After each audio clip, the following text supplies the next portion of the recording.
perfeitamente. Eu acho que a homilia, a própria palavra já sugere, ela é uma reflexão a partir dessa palavra de Deus, tentando fazer com que todos comunguem dessa palavra. Então, mesa da palavra, mesa da Eucaristia, né? Agora, tem um detalhe que eu acho importante, que nós temos que fazer a conexão dessa palavra de Deus que nos interpela hoje com os acontecimentos do hoje. Perfeito. Uma coisa é você ficar simplesmente dos acontecimentos do momento, outra coisa é você partir dos acontecimentos atuais para iluminar com a palavra de Deus, não é? Posturas. Depois, ou o contrário, você parte da palavra de Deus e mostra como ela se concretiza no dia a dia, ou deveria se concretizar. Por exemplo, vamos supor a questão aí da campanha da fraternidade, não é?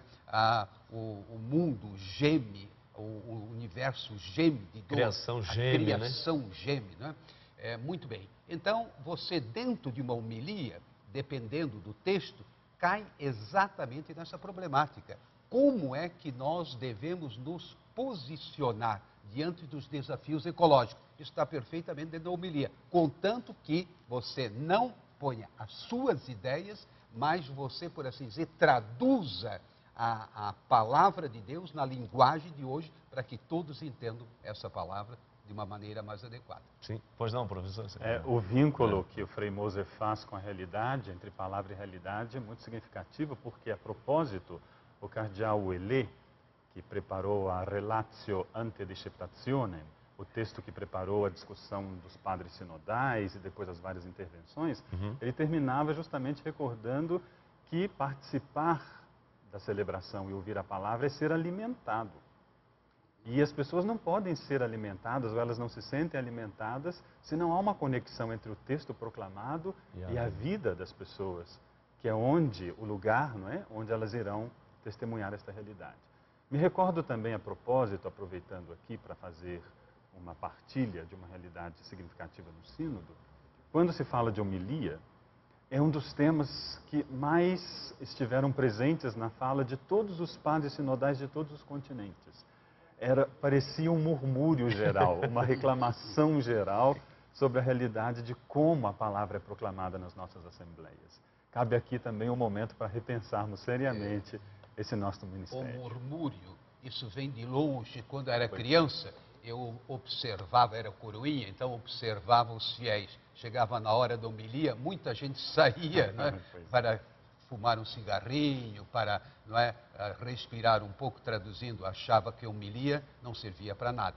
E, de fato, dependendo, ela não serve para nada mesmo. Se ela não traduzir o vigor da palavra de Deus e não conectar com os anseios desse povo de Deus, de fato, vão ser momentos, talvez belos até, mas que não vão alimentar a vida e a transformação da realidade. Aliás, o professor Luiz Henrique, por favor,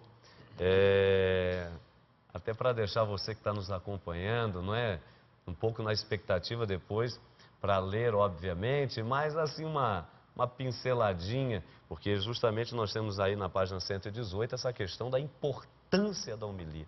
Qual é a orientação que a igreja, após esse murmúrio do que anda acontecendo por aí, Brasil e mundo, o que se deve frisar de fato aí? Assim, rapidamente. As sugestões foram várias no Sínodo. Houve, inclusive, uma sugestão de um cardeal da Cúria Romana de se criar um diretório mundial de homilias, como se isso sanasse, né, ou viesse a sanar. Quem sabe será uma ajuda de fato. Mas eu, como professor de Sagrada Escritura, me permito aqui de partilhar com simplicidade o meu ponto de vista. Primeiro, é preciso que o texto seja rezado antes de ser proclamado. Porque esta é a grande lição da palavra, que toca primeiro a vida do pregador, e tocando a vida do pregador, ela se manifesta também um testemunho vivo de que aquela palavra que é eficaz na sua vida pode se tornar também eficaz na vida do outro. Então, esta primeira experiência precisa ser feita. Por isso que nós vamos perguntar, então, ao nosso povo aí pelas ruas. Fizemos justamente essa pergunta, não é básica. A Bíblia é um livro fácil de ler? Você consegue compreender as passagens bíblicas, a relação que você tem com a palavra? Vamos ver o que as pessoas responderam. Olha, eu leio muito pouco a Bíblia. Depende da pessoa, né? Interpretação da pessoa, né? Quando a gente lê a Bíblia, a gente precisa de discernimento, né? E o Espírito Santo tem que te tocar. Não é um livro fácil de ler, não. Muitas vezes contestado, né? Por isso que eu leio, mas não entendo nada, pra falar a verdade. Eu sou meia preguiçosa para ler, mas eu leio, por exemplo, o Salmo, eu leio o Evangelho. Estou pedindo a Deus que eu gostaria muito de ler a Bíblia como se fosse um alimento totalmente para a alma e para o espírito. Não leio. Mais a televisão, rádio, Bíblia não leio, não. Minha esposa que gosta, ok? Não, na verdade eu nunca achei que a Bíblia fosse fácil de entender, né?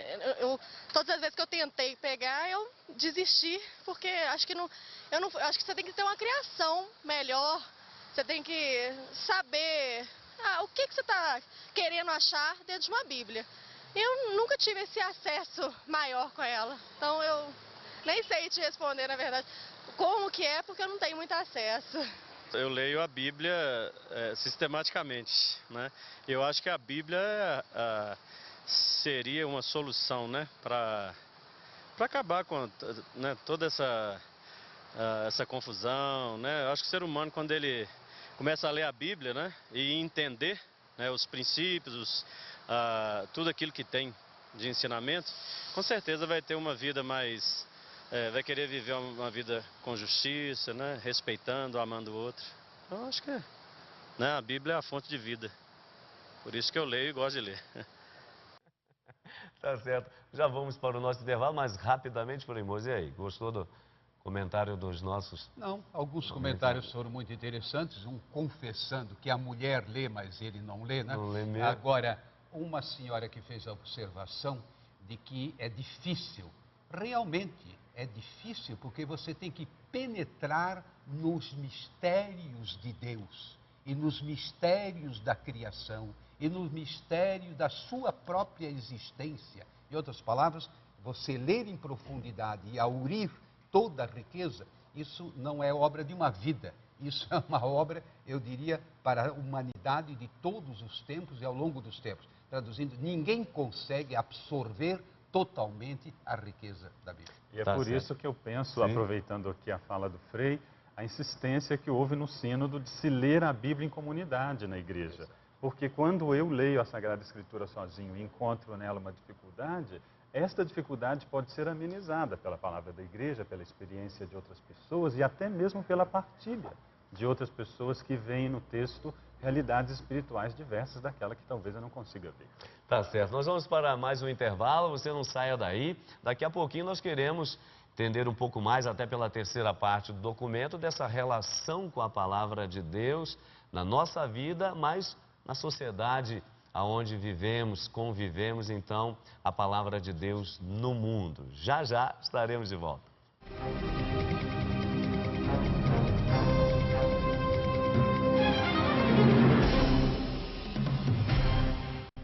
Ok, estamos de volta com o nosso programa Em Pauta, hoje conversando sobre a palavra de Deus na vida e na missão da igreja. Esta igreja que somos todos nós, não é? O corpo místico de Cristo e a importância da palavra de Deus. Olha, nesse terceiro bloco eu quero convidar você a participar do nosso programa e você pode interagir conosco através do nosso endereço eletrônico em pauta@cançãonova.com, onde você pode mandar o seu e-mail e ali dizer, não é, o que você tem achado do nosso programa, fazer também o seu comentário, que à medida do possível nos programas nós vamos aqui partilhando, tá certo? Além disso, se você perdeu um programa, de repente, como o que fizemos na semana passada, o primeiro nesses dois programas especiais sobre a palavra de Deus, então você pode fazê-lo de duas formas, né? O primeiro acessando o site do Frei Antônio Moser, antoniomoser.com, onde ali você tem acesso aos artigos, aos compromissos,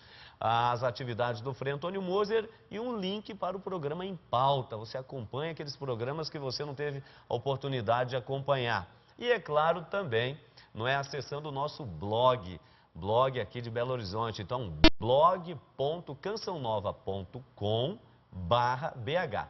blog.cançãonova.com/BH. Além das atividades aqui desta Casa de Missão da Canção Nova em Minas Gerais, você tem também acesso ao nosso programa Em Pauta, ali do lado, categorias em pauta, só acessar, tá certo? Então vamos lá. Começando inclusive com o pessoal nas ruas, não é? Com o nosso povo, para a gente ter esse senso aí, para a gente ter essa noção de como anda a relação das pessoas com a palavra de Deus e agora nesse quesito, né, do amor ao próximo que a palavra provoca em nós. Então, a pergunta é exatamente esta: a Bíblia nos compromete com o próximo, com a caridade? O que você acha? Vamos ver o que as pessoas responderam. Sim, eu acho que ela se compromete com o próximo, porque ela ensina palavras de como nos tratarmos, né? Nos tratarmos como irmãos, como amigos, palavras de Jesus. Muitas coisas que ajudam a gente a se comunicar melhor, a se expressar melhor e até mesmo respeitar melhor as pessoas, como a gente gostaria de ser respeitado. O que fala na Bíblia é o que a gente tem que viver hoje, né? O cotidiano da gente. Amar o próximo com a ti mesmo. A Bíblia mesmo fala, então, com certeza é isso. Não necessariamente, porque muitas pessoas leem a Bíblia, mas não praticam o que está escrito na Bíblia. Né? Então, nem sempre, por fato de ele estar lendo a Bíblia, ele está se comprometendo a ajudar ou a cumprir aquilo que a Bíblia predestina, nos fala. Através da leitura, ele procura ajudar outras pessoas, né? Tem mais amor no coração com o próximo, né? Eu acho que não. A pessoa lê a Bíblia para ficar bem informada e para viver bem com ela e com o próximo. Eu acho que é o mais importante, é isso. Tá certo. Ô, professor, por favor, acho que agora a palavra de Deus no mundo, né? A relação, então, da palavra com este compromisso para com o nosso próximo. Interessante que o Papa aqui na exortação, na terceira parte do documento, ele vai fazer uma ligação entre palavra de Deus e estamos vivendo aí esse contexto da campanha da fraternidade e defesa da criação. Então estaria o documento acenando aí para o Cristo primogênito da criação ou para o chamado Cristo cósmico, um pouco naquela leitura de Teilhard de Chardin, não é? Como ligar aí cristologia e ecologia, mas ecologia hoje situada na campanha da fraternidade, ancorada aí na campanha.